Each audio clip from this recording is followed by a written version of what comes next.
something you might have on a set of Blue Velvet. True. Quelque chose qu'on trouvera sur le décor de Blue Velvet. All right, la première question, first question, right here. Hi Kyle.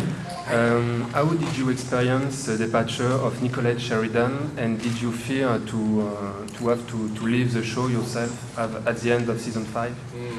I cried for 2 weeks. It was a tragedy. I was sad to see. That's a joke. I was sad to see Nicolette go. We worked together briefly in season 4, I think, and I really enjoyed her. I thought she brought a completely different type of energy to Wisteria Lane. But, they didn't ask me. So, being that, we just made the best of it and moved on. It's the nature of television is that kind of transition, and that's what happened in this case. Okay, we got another question right here. Hello, Marilyn Magazine. Hello. Hello. How has being in the series changed your life? I'm very happy now. I used to be very depressed.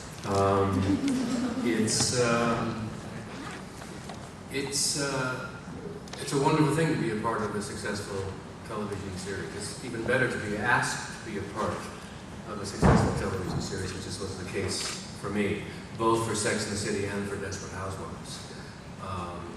Made me feel good. Beyond that, I enjoy the work. I enjoy working with the people that I work with and the character very much. It's nice to have a job for 10 months out of the year.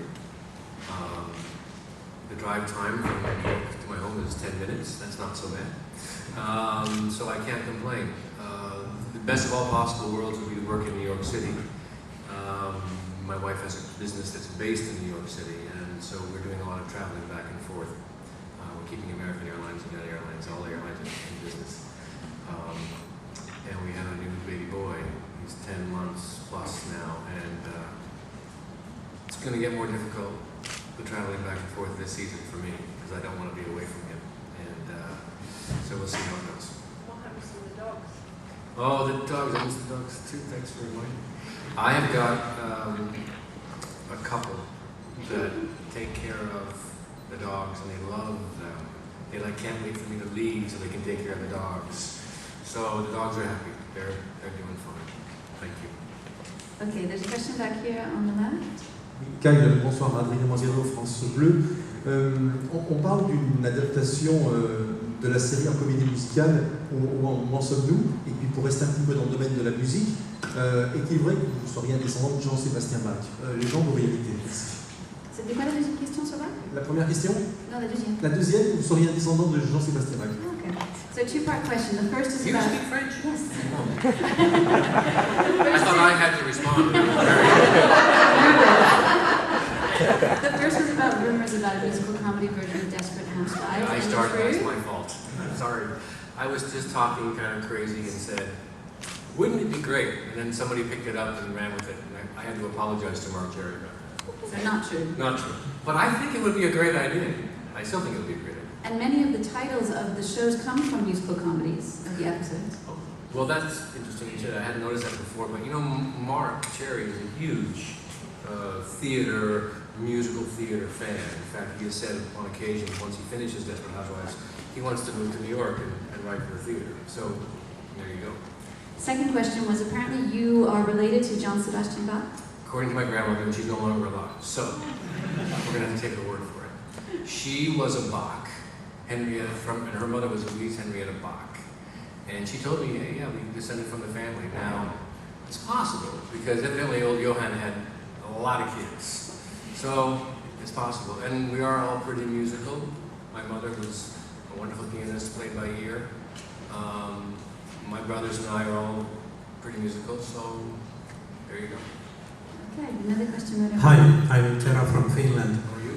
How excited were you when Orson finally grew a backbone? Because in season 6, I wasn't about as excited as seeing you in that right here. It was, Orson has been an interesting journey. The character has had an interesting journey. When I joined the series at the end of the second year, right at the end of the second year, the intention was that I was going to be the mystery person, I was going to be the murderer, I was going to do all the bad stuff. And so he had a very dark sensibility. Cut to 2 episodes into filming, and I'm going to myself, this is a pretty great show. I really like working with Marcia. I like the writers, I like Mark. I like being close to home. And I said, Mark, can I sit down with you? And I said, what's the chance of maybe staying on for a while? Which surprised him. And he said, well, let me think about it. And what happened was he agreed, and they brought in Dixie Carter to play my mother. And they kind of moved all of that stuff that would have been on me over to her, which made, I think, kind of an interesting dynamic, actually, and sort of put me in a different position and allowed Dixie to really do some great stuff.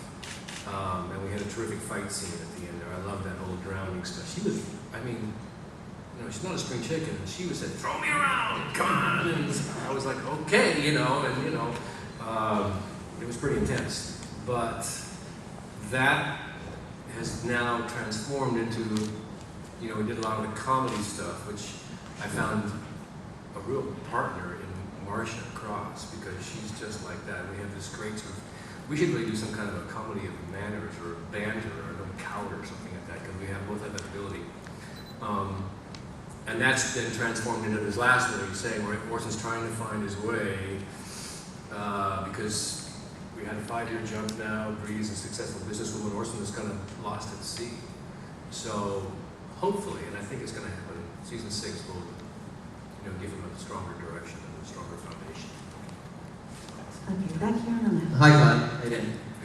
You mentioned your son, birth of your son last July. How much of a celebration was that for yourself and your wife, and how has it changed your life since then? It is a huge change. People would say to me, people here that have children, people with children would say, oh my God, this is the most fantastic thing, it'll change your life. And I was like, yeah. And then it happens to you, and you go, well, they're absolutely right.